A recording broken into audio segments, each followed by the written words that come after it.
ouve agora Portal Sudoeste Notícias, segunda edição. Tudo sobre os acontecimentos mais importantes você fica sabendo aqui. Portal Sudoeste Notícias, segunda edição.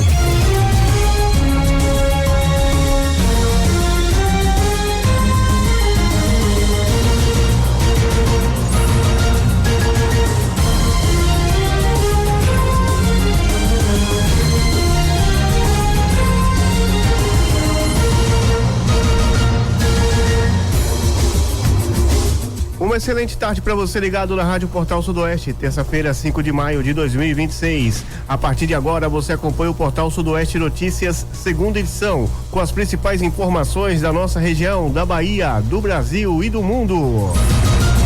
Você também participa e traz a sua denúncia, a sua reclamação pelo nosso telefone WhatsApp 7734441043 e acompanha ao vivo através de nosso site www.radioportalsudoeste.com.br ou pelo nosso aplicativo. Portal Sudoeste Notícias, segunda edição, apresentação de Luiz Brito e Samuel Tadeu. Boa tarde, Luiz Brito. Muito boa tarde para você, Samuel. Boa tarde a todos os nossos ouvintes, a todos de rádio ligado no Portal Sudoeste Notícias, segunda edição, que só está começando nesta terça-feira. Portal Sudoeste Notícias e a previsão do tempo. De acordo com o Clima-Tempo, teremos dia de sol com muitas nuvens e períodos de céu nublado. Noite com pancadas de chuva, a mínima de 17 com a máxima de 25 graus. Você está ouvindo Portal Sudoeste Notícias, segunda edição.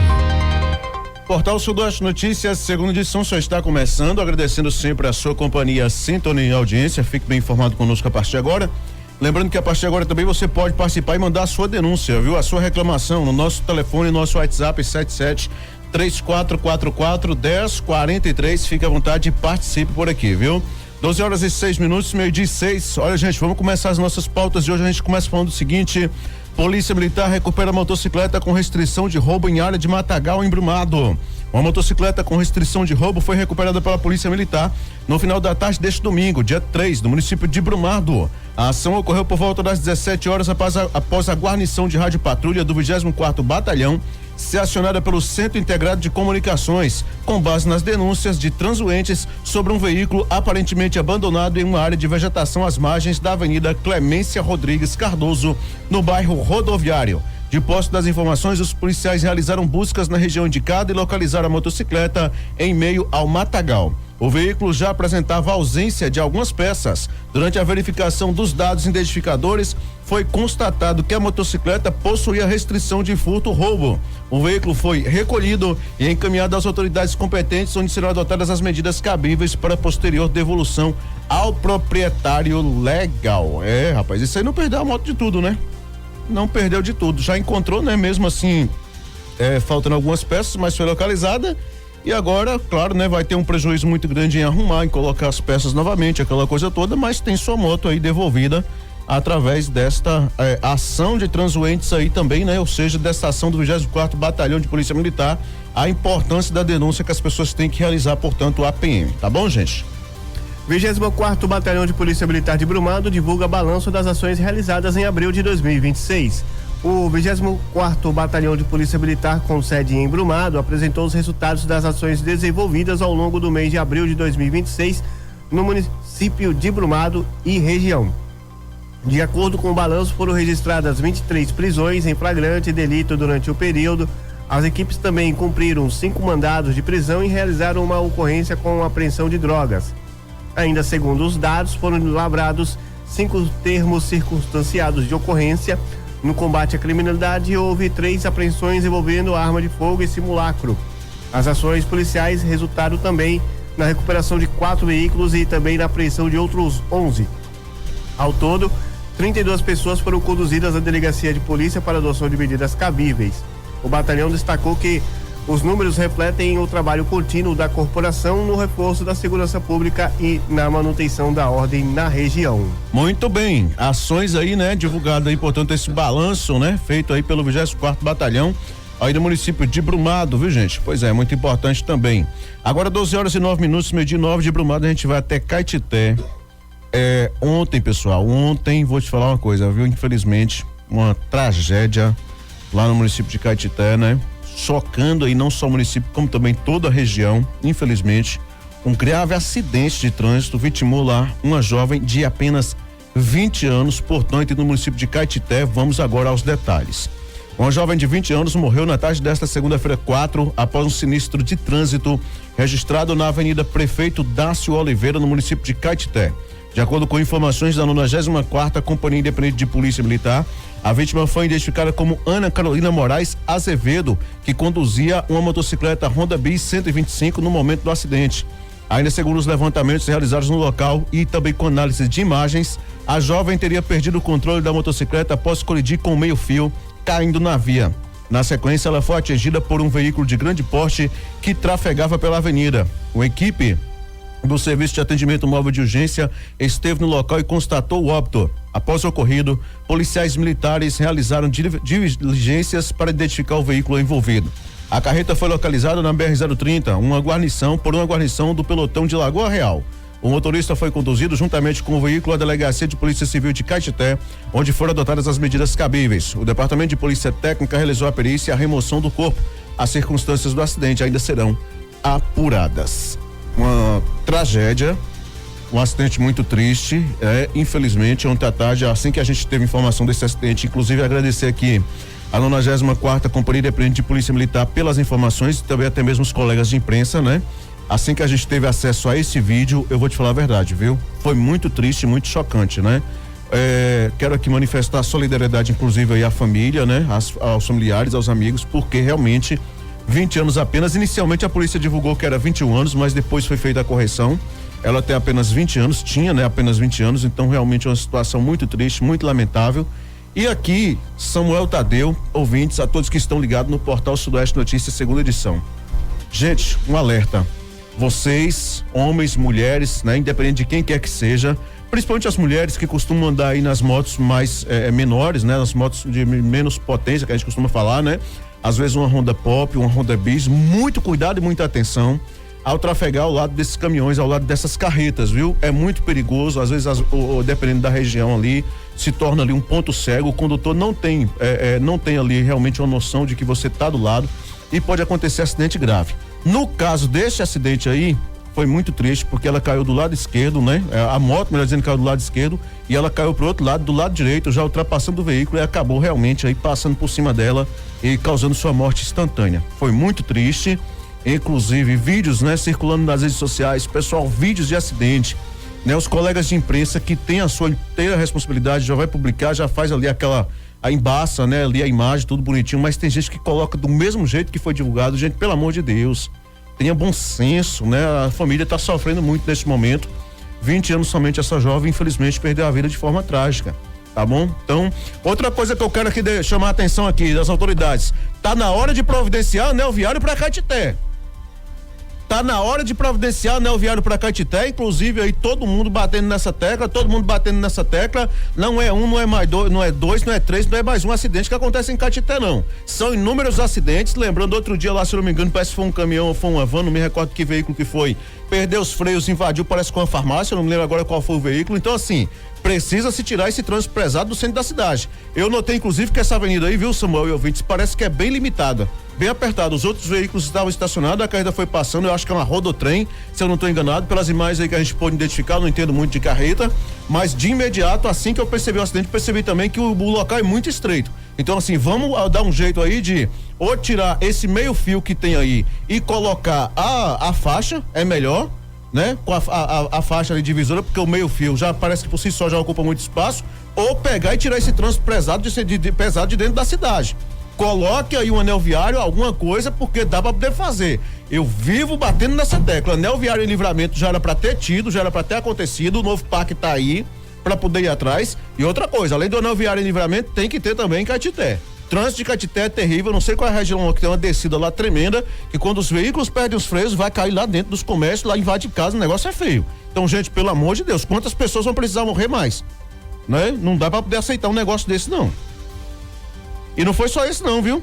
Não foi só esse não. Ontem lá em Caetité foram uns 3 acidentes, viu? Fora o que a gente já divulgou anteriormente. No início de maio, A região da 030 em Caetité tá terrível, viu? Ontem também um motociclista ficou ferido após uma colisão com um carro, viu, gente? Lá em Caetité, né? Um acidente de trânsito foi registrado também na noite desta segunda-feira, dia 4, por volta das 18h30, na Avenida Valdir Soriano, saída para Brumado, no município de Caetité. A ocorrência envolveu uma motocicleta Honda CG 150 Fan ESI de cor preta e um carro Fiat Palio Fire Economy de cor prata. Segundo informações da Polícia Militar, o condutor da motocicleta sofreu escoriações leves. Ele foi socorrido por uma equipe do Serviço de Atendimento Móvel de Urgência e encaminhado para a unidade de pronto atendimento para avaliação médica. A Polícia Militar esteve no local, registrou a ocorrência e adotou as medidas necessárias. Então tá aí, infelizmente, mais um acidente. Foram só ontem, acho que se não me engano, foram 3 lá em Caetité. Situação muito complicada, viu? Muito complicada mesmo, inclusive agradecer a audiência aí, o município de Caetité em peso, sempre acompanhando aqui a nossa programação. Temos o que mais aí? Olha, aquele caso do ônibus que saiu de Brumado. Isso, sim, senhor. 17 mortos lá no Pernambuco. Correto, Samuel. Olha, correto. E sabe o que aconteceu? Uhum. Esse ônibus aí, viu, gente, que saiu de Brumado aí, se envolveu com esse acidente com 17 mortos no Pernambuco, ele estava acima da velocidade, segundo o laudo aí da PRF. Segundo o laudo da PRF. Vamos à matéria.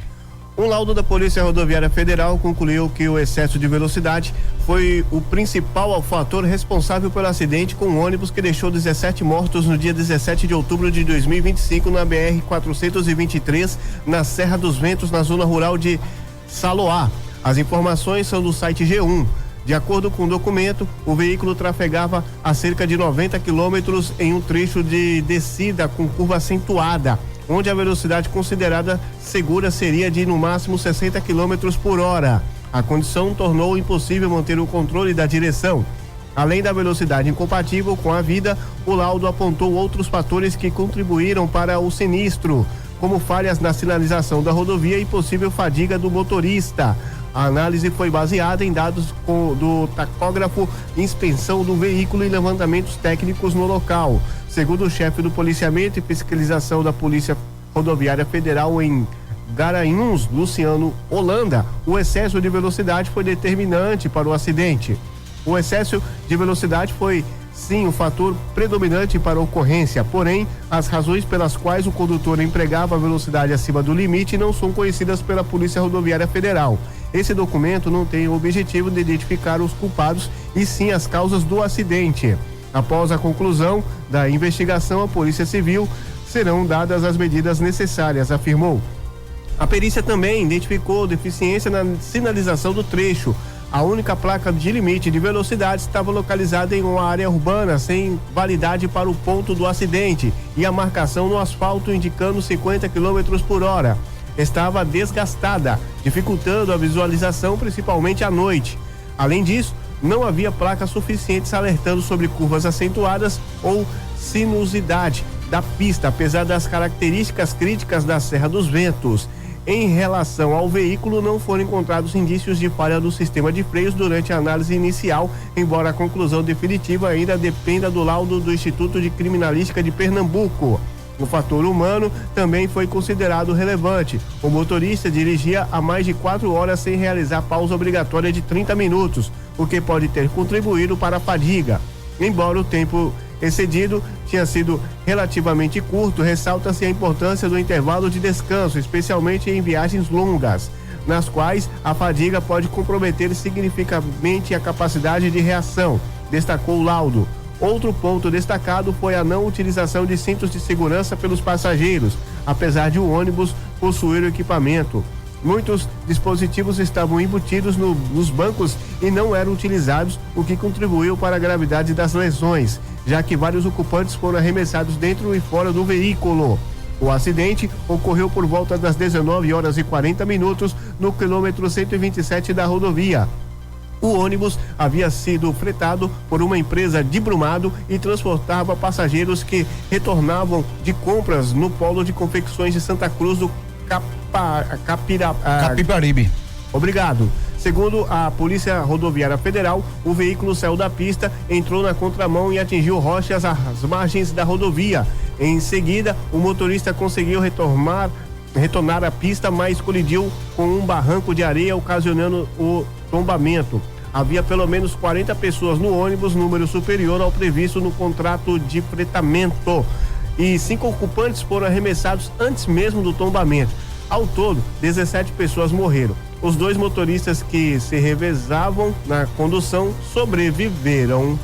Luiz Brito. Então tá aí, né? Olha, é uma série de coisas, né? Excesso de velocidade. Detalhe, o trecho não tinha sinalização correta, a PRF concluiu dessa forma, né? Nem sobre o limite de velocidade, nem também sobre as curvas sinuosas. E te falar uma coisa, mas aí não tinha cinto de segurança, ninguém utilizava cinto de segurança, sistema de freios do veículo estava bom, segundo aí o laudo, sistema do veículo, de freios do veículo estava tudo ok. E agora, né, vamos aguardar aí a definição final, porque a própria PRF disse, essa investigação não tem intuito de apontar os culpados ainda, né? Ou seja, tem que ter realmente a definição final. Vamos aguardar para ver, mas o laudo já dizendo que estava acima do excesso de limite de velocidade. Era 50, estava 90. Geralmente o padrão desses ônibus é 80, né? Ou até menos, se eu não estou enganado, enfim.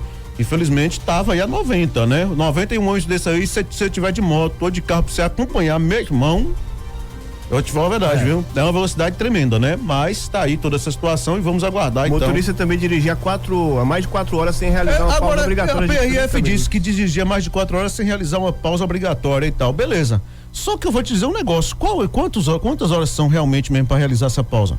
Porque, eu não sei hoje, mas há um tempo atrás, acho que uns 10 anos atrás, se eu não estou enganado, os motoristas que saíram daqui para São Paulo com ônibus aí de empresa aqui só trocava 3 vezes.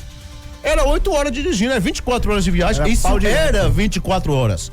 Hoje é mais, né? Porque aumentou, o limite diminuiu de velocidade, mas era 24 horas. E parava praticamente de 8 a 8 horas. Pra jantar e. Isso, eu lembro que saía, que ia por exemplo, de Conquista, saía daqui pra São Paulo, saía de Conquista, trocava de motorista em Governador Valadares.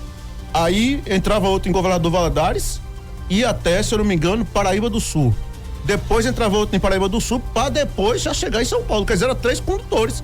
Daria 8 horas de viagem para cada um. Então, 4 horas de viagem, eu não consegui entender. Mas quem tá dizendo aí é a PRF, né? Será que mudou alguma lei de trânsito em relação a. Então, tá tendo sempre tendo mudança, né? Inclusive por conta dessa questão de muitos acidentes envolvendo ônibus aí, né? Coletivos. Tem morador do Basílio dizendo que tá sem água aí. Aonde, moço? Vamos ouvir. Aqui na Lagoa da Escola, no município de Dom Basílio, tá faltando água, não tá vindo água não. Ih, rapaz, olha aí. Toma os carros tudo seco. Agora a minha pergunta é, será que lá é o SAAI ou o que é? Só pra molhar os canos e não vem água. Antes só dá meia hora de água e só dá um mijo de água que não sobra nas caixas. Aí eu vou te falar, aí fica difícil. O pessoal do SAAI aí, caso queira mandar uma nota pra gente, se for o SAAI, né? Acredito que seja o SAAI, porque tava tendo água até lá na Barra do Bernardo, tinha expandido, né? Vamos esperar pra ver. O pessoal tá aí, né? Tá na bronca. Faltando água. E acho que não é a primeira vez que ele manda aqui, né? Parece que essa semana já tinha vindo essa reclamação aí, se eu não tô enganado, viu? Com relação a essa falta de água, viu? Um abraço também para o professor José Otávio Ferreira, que tá sempre com a gente, né? Grande professor Otávio, um abraço, excelente tarde aí, bom almoço, tá bom? Agora, 12:29, gente, olha, ônibus escolar é flagrado atropelando cachorro em Paramirim e gera revolta nas redes sociais. Um ônibus escolar que, segundo relatos, pertence à prefeitura, foi flagrado atropelando um cachorro na cidade de Paramirim na tarde de segunda-feira, 4. Imagens divulgadas nas redes sociais mostram o momento em que o veículo realiza uma manobra e em seguida avança sobre o animal que estava deitado ao lado da avenida. O vídeo foi publicado pela moradora Marília Gabriele Bezerra em seu perfil no Instagram. Segundo o relato, o caso aconteceu por volta das 17h07 em frente a uma loja. Olha, principalmente o pessoal de Paramirim, acabou de acontecer uma coisa, um absurdo em frente da loja. Por volta das 5h07 da tarde de hoje, um ônibus da prefeitura que levava as crianças para a escola e traz para casa passou por cima de um cachorro. Não parou nem nada. Eu vou deixar as imagens das câmeras para vocês tirarem suas próprias conclusões, afirmou. Marília contou ainda que estava do lado de fora do estabelecimento, mas entrou para atender uma cliente e ao retornar ouviu o animal agonizando. Eu estava do lado de fora, entrei para falar com a cliente e já só escutei o cachorro uivando, chorando. Quando eu saí, o ônibus já tinha ido embora e o cachorro tá morto na frente da loja. Então, é um absurdo. Um ônibus que carrega crianças, ele poderia ter desviado, ter buzinado, feito alguma coisa, mas matar o cachorro não, relatou. A repercussão do caso gerou indignação entre moradores e defensores da causa animal. Sádia Caroline classificou as cenas como perturbadoras e cobrou responsabilização. O animal estava deitado, ele foi brutalmente assassinado. Essas imagens são retrato do que está tornando a humanidade. É um ato de extrema crueldade. Os animais em situação de rua não são coisas, elas são vidas, afirmou. Ela também destacou que, pelas imagens, o motorista teria realizado a manobra antes de atingir o animal. O ônibus estava do outro lado. Ele atravessa a pista, faz a manobra e passa em cima do cachorro. Esse animal foi assassinado. É uma vida que foi tirada. Cenas chegam a ser perturbadoras. Um ato de extrema crueldade e que não pode ser de maneira nenhuma passar impune, disse. Até o momento, não há informações oficiais sobre a identificação do motorista ou posicionamento da prefeitura sobre o ocorrido. Então tá aí, né? Então tá aí, fato este ocorrido ontem à tarde lá no município de Paramirim. Lá no município de Paramirim. E, sinceramente, eu não sei, motorista, o que é que ele vai falar, porque certamente a polícia deve autuar, ou acredito que haverá uma investigação. Eu não sei o que é que ele vai dizer, mas, falando francamente, é difícil de acreditar que ela não tenha visto esse animal, né? Porque estava do outro lado e tal, ele vai lá, faz a manobra, aquela coisa toda. Se você não vê um cachorro, imagine se fosse uma pessoa, então. Né? Então, acredito que tenha visto sim, até porque é do motorista, ele ter atenção ali em todos os locais onde ele vai fazer uma manobra, ele perceber que realmente o veículo, alguma coisa está próximo do veículo, né? Do carro. Então, pelo amor de Deus, é complicado de entender toda essa situação. Vamos aguardar para ver o que vai dar isso aí, se vai haver uma investigação da Polícia Civil, um inquérito, alguma coisa, e principalmente, né? Um posicionamento da Prefeitura com relação a esse caso, ocorrido ontem à tarde lá no município de Paramirim. As imagens são chocantes, viu? São terríveis. Agora 12h32, meio-dia 32, decreto estabelece restrições para o Arraial do Amor e Livramento de Nossa Senhora. A Prefeitura de Livramento de Nossa Senhora divulgou na segunda-feira 4 o decreto número 078/2026 que define novas regras para o Arraial do Amor, São João da Copa. As medidas já estão em vigor e serão aplicadas entre os dias 10 de maio e 11 de julho de 2023. Entre as principais mudanças está a proibição do uso de recipientes de vidro dentro do circuito da festa, incluindo garrafas e copos utilizados para bebidas alcoólicas, refrigerantes e similares. A norma vale para comerciantes e também para o público, com o objetivo de evitar acidentes em áreas de grande circulação. O decreto ainda impede a entrada de caixas térmicas, coolers, mochilas térmicas e recipientes de isopor no espaço do evento. A Prefeitura também reforçou o controle sobre ambulantes e feirantes, proibindo a atuação de vendedores sem cadastro e autorização. Em caso de descumprimento, a fiscalização poderá apreender mercadorias e retirar estruturas instaladas irregularmente. Outra medida prevista é a proibição da cobrança de estacionamento em vias públicas por pessoas não autorizadas. A prática poderá resultar em encaminhamento da delegacia e aplicação de penalidades.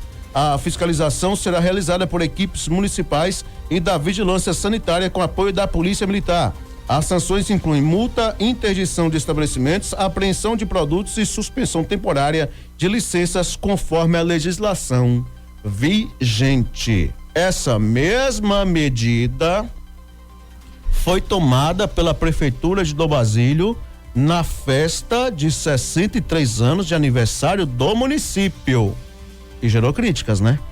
Gerou críticas que o pessoal falou, proibiu a galera de dentro aqui, mas os que vieram de fora tomaram conta. Pior foi dinheiro. E aí? Resta saber. A proibição é no geral ou só para os moradores de Livramento? Porque tem que ver também toda essa situação aí. Mas tá aí. É um decreto, é um documento e precisa ser seguido, precisa ser cumprido. Tá bom, gente? Então tá aí essa informação.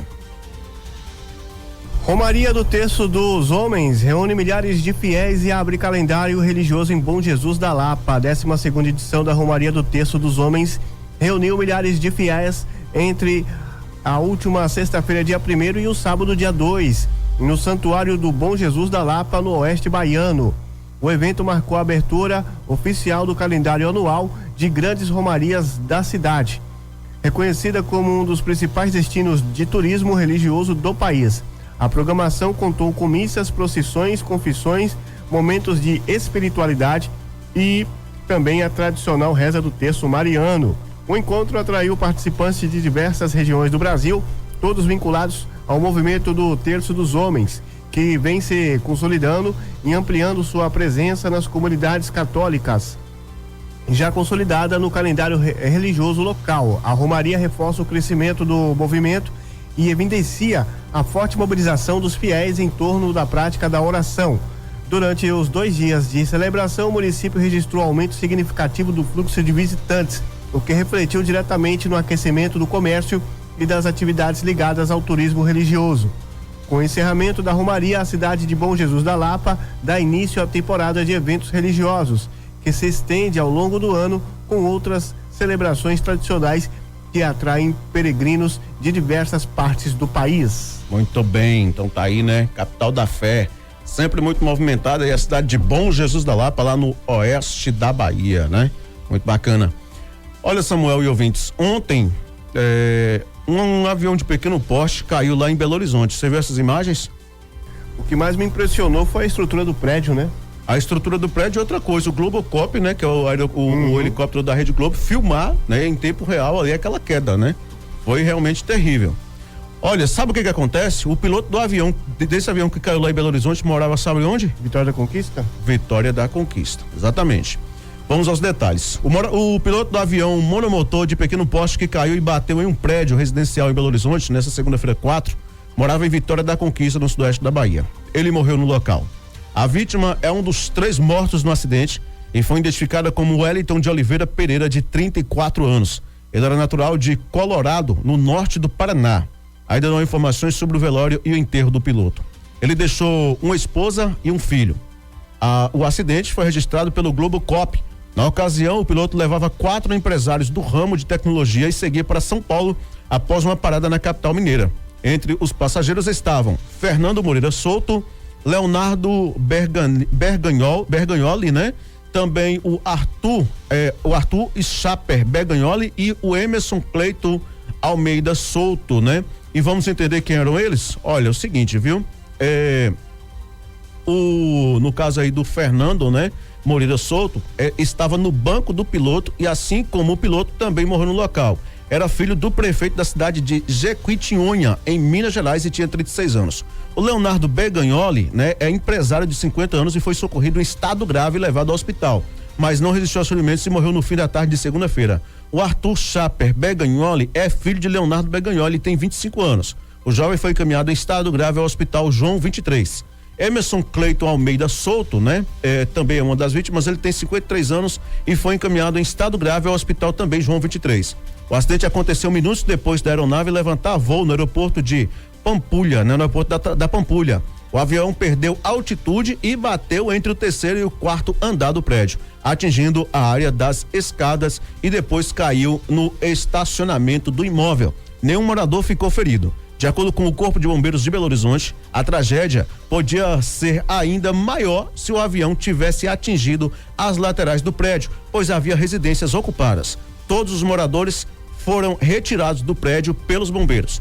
De acordo com a Agência Nacional de Aviação Civil, a ANAC, a aeronave não tinha operação autorizada para táxi aéreo, ou seja, não pode ser usada para transporte comercial de passageiros ou cargas mediante pagamento.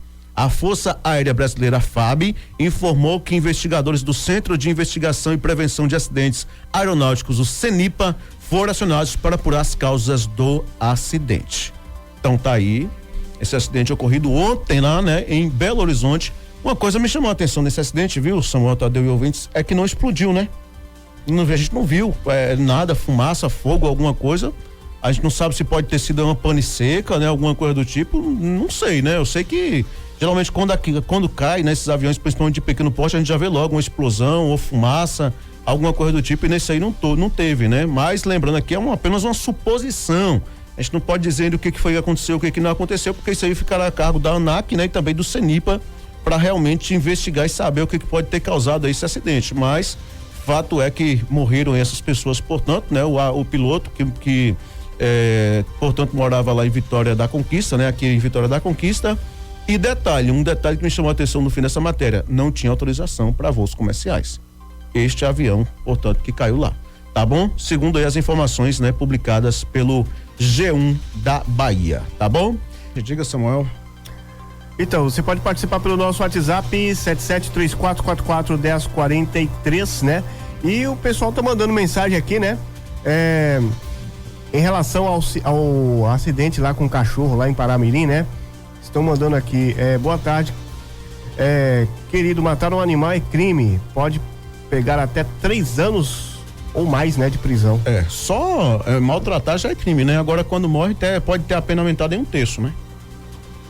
Essa que é a realidade. Vamos lá. Vamos prosseguindo aqui com as nossas pautas, gente. Olha, criança de 7 anos morre esmagada por elevador em cafeteria no sudoeste da Bahia. Uma criança de 7 anos morreu após um acidente com um elevador industrial na última sexta-feira, 1º, em Mortugaba, no sudoeste da Bahia. A Cecília Pereira Almeida estava na cafeteria da família, no centro da cidade, quando o incidente aconteceu. Segundo informações familiares, a menina estava no andar superior do estabelecimento e teria acionado o equipamento por curiosidade. Ao se desequilibrar, ela caiu no fosso do elevador. O dispositivo utilizado para o transporte de alimentos desceu na sequência e atingiu a criança. Cecília foi socorrida por familiares e levada ao Hospital Municipal Santo Antônio, mas não resistiu aos ferimentos. O corpo foi encaminhado ao Departamento de Polícia Técnica de Vitória da Conquista para a realização de perícia e necrópsia. O sepultamento ocorreu no sábado, dia 2, no cemitério Jardim da Saudade, em Mortugaba. A primeira delegacia de Mortugaba investiga as circunstâncias do caso. A Prefeitura Municipal emitiu nota de pesar, lamentando o falecimento da aluna que estudava na Escola Municipal Juscelino Kubitschek e manifestou solidariedade aos familiares e à comunidade escolar. Notícia triste aí, viu? Lamentável também.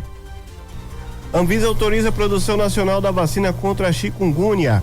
A Agência Nacional de Vigilância Sanitária Anvisa autorizou nesta segunda-feira, dia 4, a fabricação local do imunizante XCHIQ, vacina chikungunya recombinante, né, atenuada, do Instituto Butantan. Dessa forma, a versão feita no Brasil, desenvolvida pelo Instituto Butantan em parceria com a farmacêutica franco-austríaca Valneva, também está liberada para o uso no Brasil e poderá ser incorporada ao Sistema Único de Saúde, o SUS. O imunizante é indicado para a prevenção da doença em pessoas de 18 até 59 anos que estejam em risco aumentado de exposição ao vírus chikungunya. A vacina da chikungunya foi aprovada pela agência em abril de 2025, tendo as fábricas da Valneva como locais registrados de produção. Com a decisão de hoje, o Instituto Butantan passa a ser oficializado como local de fabricação e pode desenvolver parte do processo produtivo em suas fábricas, mantendo os mesmos padrões de qualidade, segurança e eficácia. Trata-se do mesmo imunizante, mas formulado e envasado no Brasil. A aprovação do produto local deve facilitar a incorporação do imunizante ao Sistema Único de Saúde, o SUS. A XCHIQ foi a primeira vacina a ser registrada contra a doença no mundo e é contraindicada para mulheres grávidas, pessoas imunodeficientes e imunossuprimidas. Apenas em 2025, a chikungunya acometeu cerca de 620 mil pessoas globalmente, segundo a Organização Pan-Americana de Saúde, a OPAS. No Brasil, foram notificados mais de 127 mil casos, com 125 óbitos, de acordo com o Ministério da Saúde. Então tá aí, né? Situação realmente interessante, porque já era para ter tido, né? Inclusive já tem a da dengue e tal, e agora, portanto, contra a chikungunya, né? E a gente espera que possa desenvolver uma que não tenha essas contraindicações aí, porque no caso dessa aí tem a contraindicação, né? Para grávida e tal, enfim, e outras situações. Então a gente espera que tenha outra aí que não tenha contraindicação. Faltando 9:01, o Ministério Público Federal abre procedimentos para acompanhar a retomada de obras educacionais em cidades baianas. O Ministério Público Federal instaurou no último dia 30 de abril 2 procedimentos administrativos com o objetivo de acompanhar a retomada de obras de unidades educacionais nos municípios de Castro Alves e Pitadas.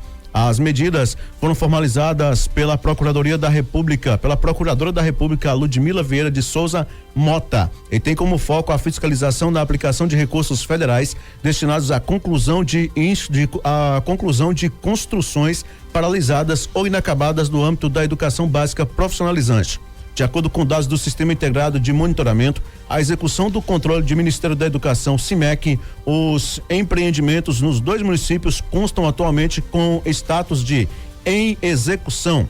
Na fundamentação das portarias, a procuradora destaca que a iniciativa está alinhada ao Plano Nacional de Atuação Estratégica do Ministério Público, que prevê o fortalecimento da fiscalização sobre obras educacionais, especialmente aquelas vinculadas ao Fundo Nacional de Desenvolvimento da Educação, o FNDE.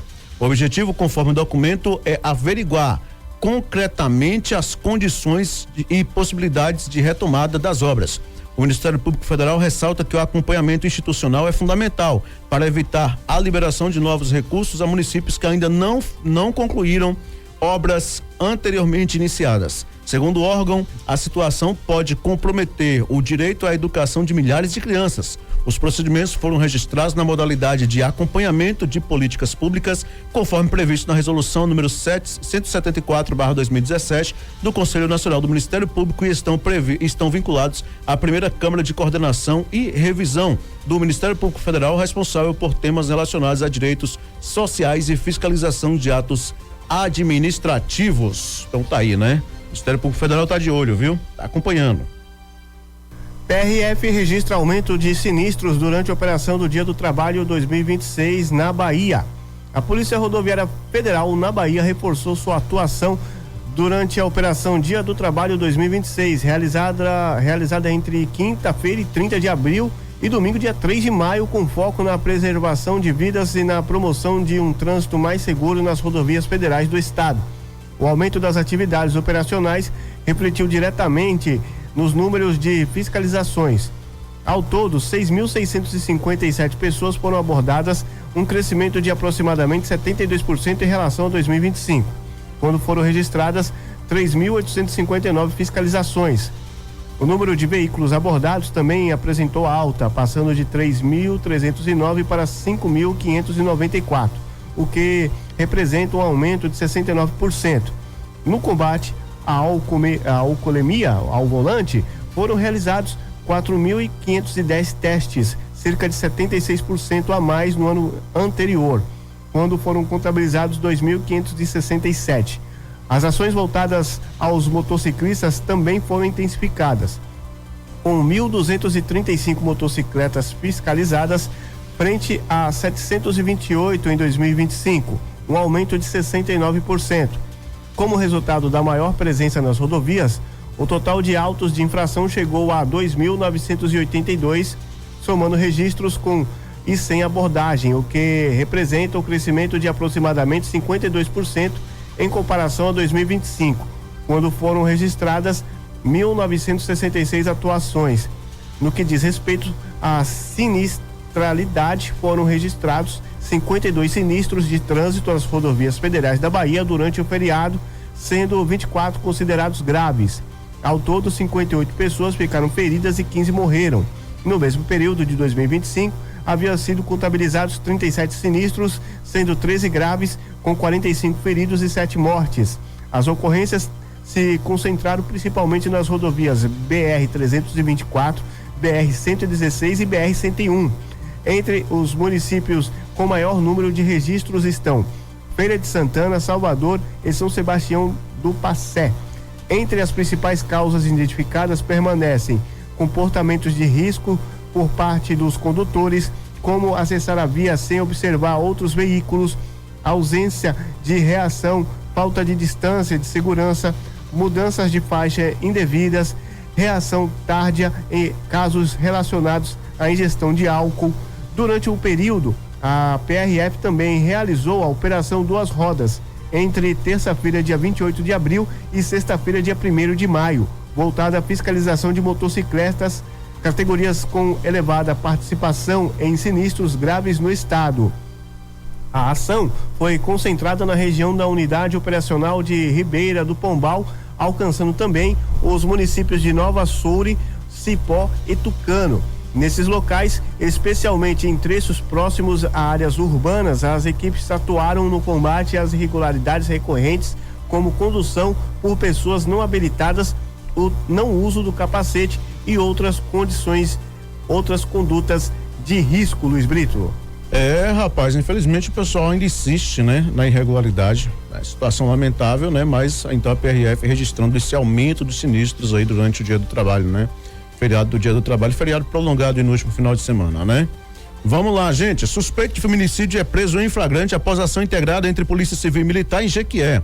Uma ação integrada entre a Polícia Civil e a Polícia Militar resultou na prisão em flagrante de um suspeito pelo crime de feminicídio contra a companheira ocorrido em Jequié nesta segunda-feira 4. O investigado de 46 anos foi localizado em uma rua próxima ao local do crime. A vítima, identificada como Patrícia dos Santos, 49 anos, foi encontrada em uma residência no bairro Joaquim Romão sem sinais vitais e com perfurações provocadas por arma de fogo, por arma branca. De acordo com informações da ocorrência, a equipe da Delegacia Especializada de Atendimento à Mulher foi acionada por meio do Centro Integrado de Comunicações para apurar o crime. Durante o levantamento cadavérico, a equipe da DEAN foi informada que o suspeito poderia estar em uma rua próxima. Com o apoio da Polícia Militar, a equipe da unidade especializada localizou o suspeito caído no chão com ferimento na cabeça.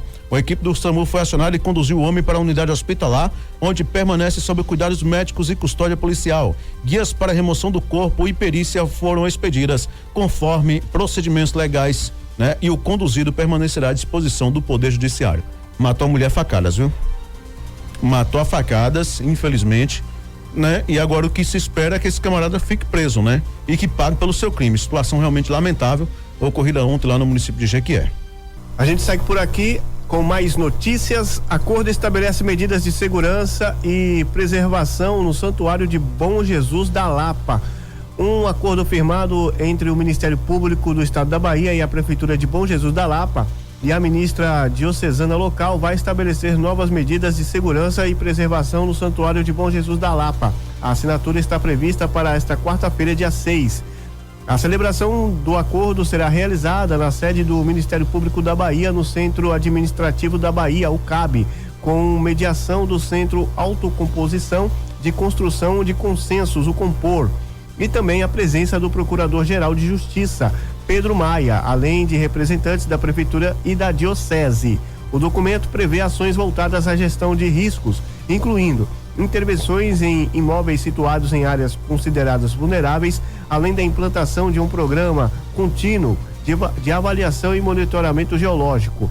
Desde 2025, medidas preventivas já vêm sendo adotadas no local, como a remoção controlada de blocos rochosos instáveis, o manejo de áreas críticas e interdições pontuais dentro do santuário.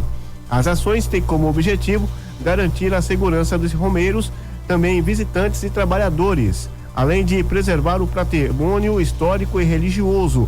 Segundo os órgãos envolvidos, as iniciativas buscam assegurar a proteção da vida, a segurança das pessoas e a manutenção das moradias nas áreas próximas ao santuário. Tá aí, né? Situação realmente lamentável, viu? Com relação a alguns pontos lá de Bom Jesus da Lapa, né? Que ainda oferece risco ainda, né? Para esses romeiros, mas assim, a prefeitura tá aí, né? A Mitra também diocesana tá aí, tá agindo, e principalmente o Ministério Público, todos eles aí em conjunto para minimizar cada vez mais, né? Essas áreas que podem eventualmente oferecer riscos que, na minha opinião, já são bem pequenos, né? São bem pequenos, vamos combinar também. Então vamos aguardar aí essas ações, tanto da prefeitura como da Mitra diocesana e também do Ministério Público, para que possa realmente diminuir cada vez mais esses locais que possam oferecer eventualmente algum risco a esses romeiros. PM atende ocorrência de violência doméstica e apreende armas na zona rural de Cordeiros. Uma ocorrência de violência doméstica mobilizou a Polícia Militar na tarde de domingo, dia 3, por volta das 17h14, na localidade de Lagoa do Figueiredo, zona rural de Cordeiros. De acordo com a 80ª Companhia Independente de Polícia Militar, a guarnição foi acionada para atender a denúncia e, ao chegar ao local, encontrou as vítimas em estado de abalo emocional. Elas relataram agressões físicas e ameaças constantes por parte do suspeito, que não estava na residência no momento da chegada dos policiais. A equipe realizou diligências em possíveis locais onde o homem poderia ser encontrado, incluindo um estabelecimento comercial e casas de familiares, mas ele não foi localizado. Durante a averiguação em um dos imóveis, com a autorização dos moradores, os policiais encontraram 2 espingardas tipo soca que foram encontradas e apreendidas. As vítimas, que apresentavam lesões, foram encaminhadas ao hospital local, onde receberam atendimento médico e permaneceram sob cuidados da equipe de saúde. A assistência social também foi acionada. A Polícia Militar informou que as vítimas foram orientadas quanto aos procedimentos legais e as medidas de segurança. A ocorrência resultou na apreensão de 2 armas e no registro de ocorrência policial. Motocicleta roubada é recuperada pela PM durante rondas em Caculé. Uma motocicleta com registro de roubo foi recuperada por policiais militares da 94ª CIPM na tarde deste último sábado, dia 2, no município de Caculé. A ocorrência foi registrada no bairro Alto do Cruzeiro durante rondas de rotina, quando a guarnição identificou uma moto Yamaha XTZ 250 modelo Lander, cor preta, estacionada de forma irregular sobre a calçada. O veículo apresentava sinais aparentes de adulteração na placa, o que motivou a abordagem. Na inspeção, os policiais constataram indícios de adulteração também no chassi. Após a verificação detalhada dos elementos identificadores, foi confirmado que a motocicleta possuía registro por roubo. O veículo foi encaminhado e apresentado na segunda-feira, dia 4, na Delegacia de Polícia Civil, onde foram adotadas as providências legais cabíveis. Luiz Brito. Muito bem, né? Essa motocicleta sendo aí recuperada pela PM lá em Caculé, e também essa ocorrência de violência doméstica, infelizmente, né? Com essa apreensão de armas aí na cidade de Cordeiros também, né? Essa ação de Cordeiros que foi realizada aí pela 80ª Companhia Independente de Polícia Militar.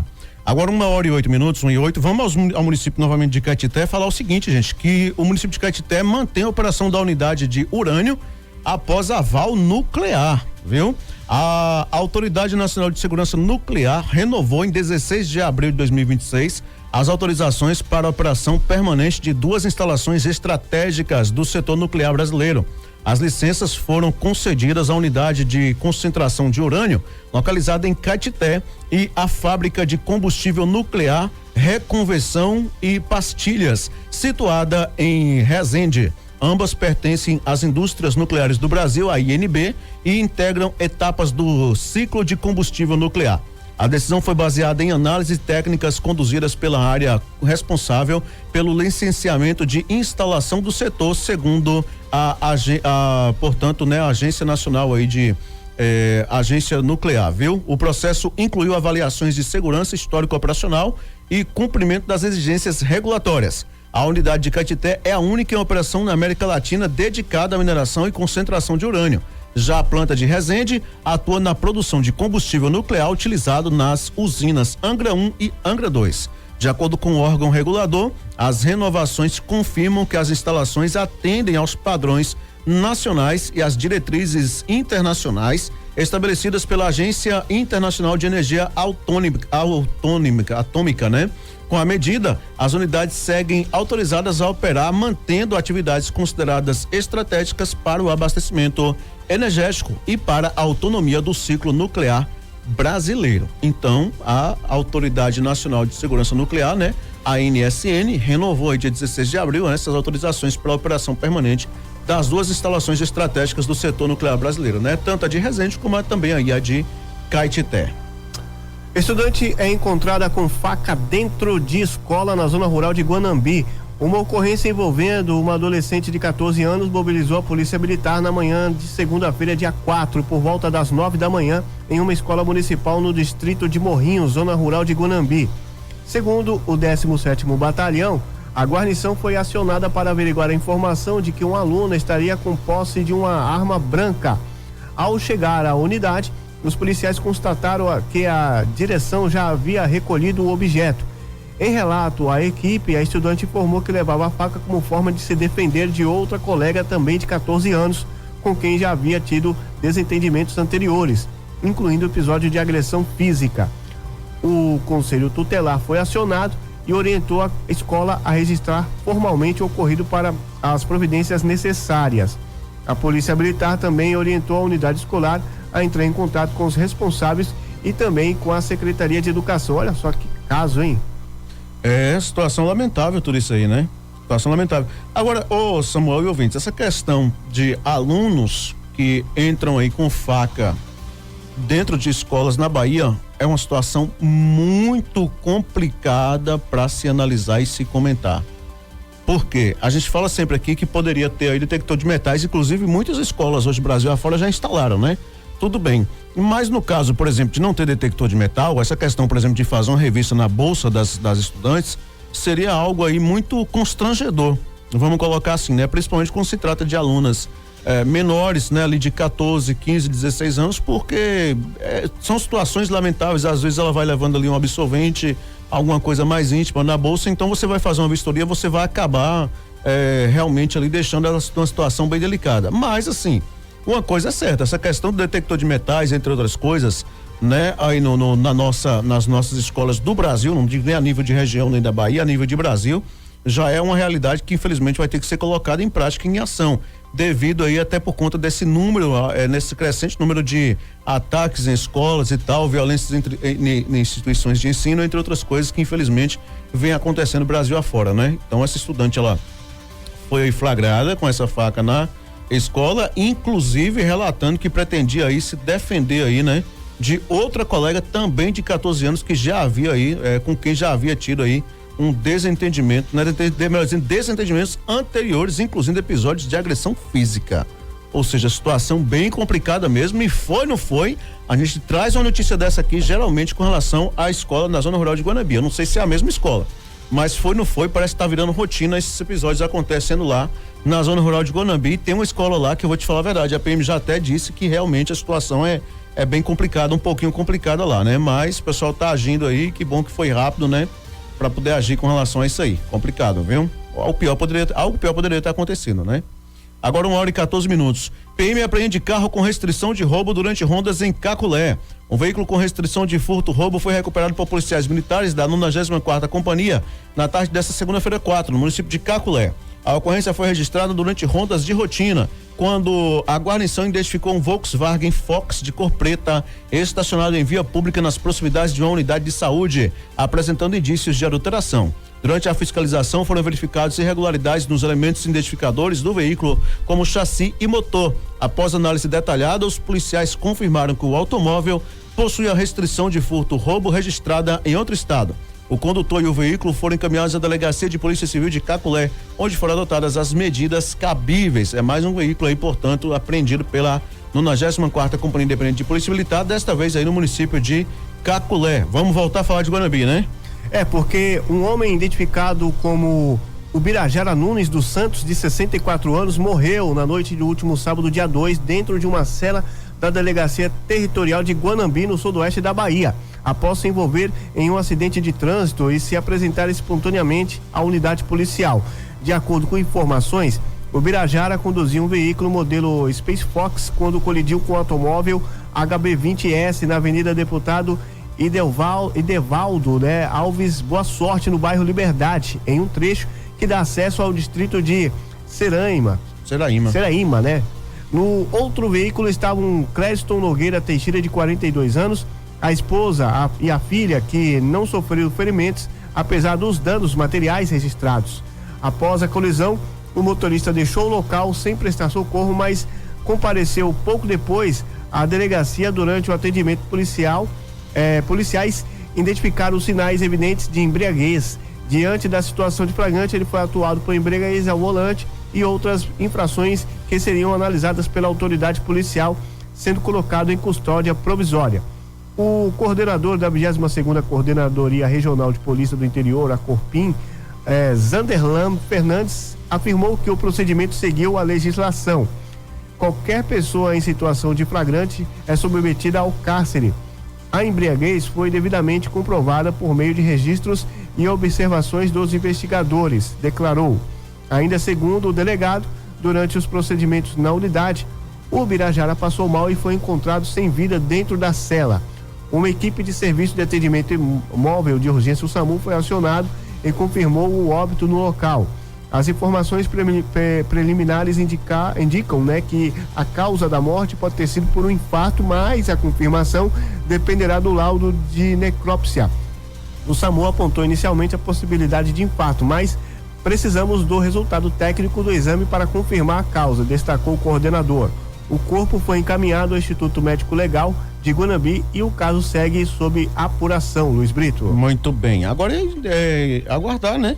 aguardar. Ele falou, olha, não foi tudo dentro do trâmite legal e tal, aquela coisa toda, então fazer o quê, né? Aguardar agora aí a necrópsia, né? O resultado da necrópsia nesse corpo para poder realmente saber o que foi que aconteceu, né? O que foi que aconteceu com relação a isso aí, tá bom? Ok, gente? 1h17, vaca recém-parida é morta e tem carne levada na zona rural de Carinhanha.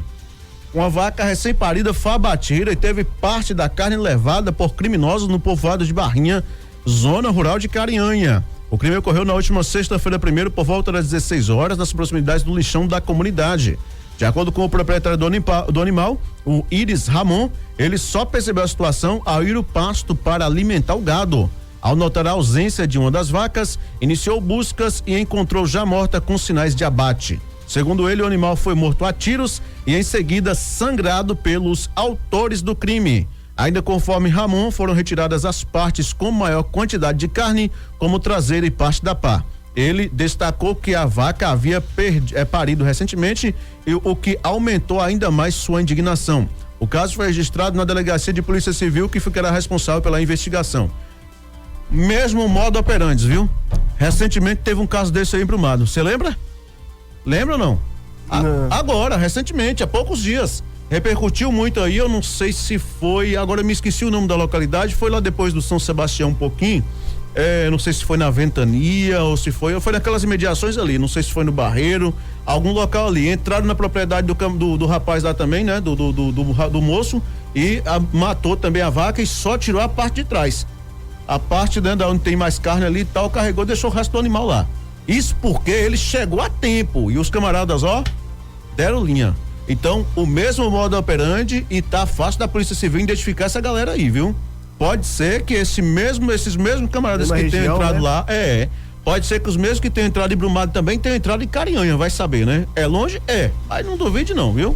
Não duvide não. Agora vamos aguardar a investigação aí da delegacia para poder ver se chega aí algum responsável, algum autor, né? Porque deve chegar, acredito eu, viu? Situação realmente absurda. Agora imagine só, o animal tinha acabado de ter filhote, rapaz, né? Tinha acabado de dar cria. É uma loucura, viu? É um negócio complicado. Gente, homem morre após ingerir veneno na zona rural de Malhada. Um jovem de 27 anos morreu após ingerir veneno na tarde de domingo 3 na comunidade Alto Bonito, no distrito de Canabrava, zona rural de Malhada. A vítima foi identificada como Lucas Leão. De acordo aí com as informações do site Alerta Bahia, familiares relataram que o jovem havia consumido bebida alcoólica antes de chegar em casa, onde acabou ingerindo o agrotóxico. Ele foi socorrido e levado para o atendimento médico que funciona provisoriamente na escola Alice Maria, mas não resistiu e morreu ainda durante a noite. O corpo foi removido ao Departamento de Polícia Técnica e encaminhado ao Instituto Médico Legal de Guanabi, onde passará por necropsia. O caso foi registrado e será investigado pela Polícia Civil, mas não foi o único caso de envenenamento não, viu? Uma jovem também foi internada em estado grave após ingerir veneno também lá em Malhada, viu, gente? Uma jovem de 21 anos foi socorrida na manhã desta segunda-feira 4 após ingerir veneno no povoado de Serra do Justino, zona rural de Malhada. A vítima foi identificada como Daniele Santos. Familiares relataram que o caso ocorreu por volta das 7h30. A jovem já apresentava sinais de sofrimento emocional antes de ingerir a substância. Daniele foi levada inicialmente para a Unidade Básica de Saúde de Canabrava e em seguida transferida para o Hospital Municipal de Malhada, onde recebeu os primeiros atendimentos. Após aguardar a regulação, ela foi encaminhada a uma unidade de maior complexidade em Vitória da Conquista. Segundo familiares, a jovem está consciente, mas o quadro é considerado grave devido ao tempo em que o veneno permaneceu no organismo. Situação triste, lamentável. Então, 2 casos de envenenamento lá em Malhada, um no domingo dia 3, outro na segunda-feira dia 4. Será que esse caso tem ligação com a do jovem de 27 anos? É isso que eu queria saber. Se um é parente, se são parentes, se é namorado, se são marido e mulher, não sei, não há informações com relação a isso. Mas 2 casos de envenenamento, portanto, aí na cidade de Malhada, né? 2 casos, um domingo e outro na segunda-feira. Síndromes respiratórias graves crescem 120% no Hospital do Oeste em Barreiras. O Hospital do Oeste, unidade vinculada ao governo do estado e administrada pelas obras sociais Irmã Dulce, registrou um aumento de 120% nos casos de síndrome respiratória aguda grave entre janeiro e abril de 2026 em Barreiras. As notificações passaram de 15 casos em janeiro para 33 em abril, indicando crescimento na demanda por assistência respiratória na microrregião oeste. O avanço acende alerta para os 36 municípios da região, sobretudo diante do período de maior circulação de vírus respiratórios. Segundo a unidade, a demanda tem sido elevada, especialmente nos setores de emergência e na ala pediátrica, né? Ao longo do ano foram registrados 15 casos em janeiro, 10 em fevereiro, 24 em março e 33 em abril. A Secretaria de Saúde do Estado da Bahia, melhor dizendo, a Secretaria, né, reforçou a importância de vacinação em todas as faixas etárias. Até a 12ª semana epidemiológica de 2026 foram notificados 1.732 casos de síndrome respiratória aguda grave na Bahia, sendo 254 notificados para influenza. O cenário exige atenção devido à sazonalidade do vírus e a identificação do sublaco K da influenza H3N2. A líder geral do Hospital do Oeste, Marisa Barbizan, destacou que a unidade é referência para casos graves e de alta complexidade. O cenário é sazonal, mas os municípios devem, né, se atentar aos encaminhamentos via regulação. Sempre daremos preferência aos casos mais graves e para evitar superlotação. Fazemos este apelo aos municípios e à população. Em situações menos graves, procure unidades de atenção primária, afirmou. De acordo com a Fundação Oswaldo Cruz, a Fiocruz, a Bahia está em alerta máximo para incidência de síndrome respiratória aguda grave. A síndrome ocorre quando quadros gripais evoluem com agravamento, levando à dificuldade respiratória e necessidade de internação. Em geral, está associada a infecções virais, embora nem sempre o agente seja identificado por exames. O médico pediatra e coordenador do Serviço de Pediatria do Hospital do Oeste, Tiago Barreto, afirmou que o aumento tem impactado diretamente o fluxo de emergência infantil. Temos recebido com bastante frequência crianças em estado mais grave, às vezes em ventilação mecânica, né? Em ventilação mecânica na sala de estabilização pediátrica, que demandam a internação em UTI, o que evidencia o nível de complexidade deste momento, declarou.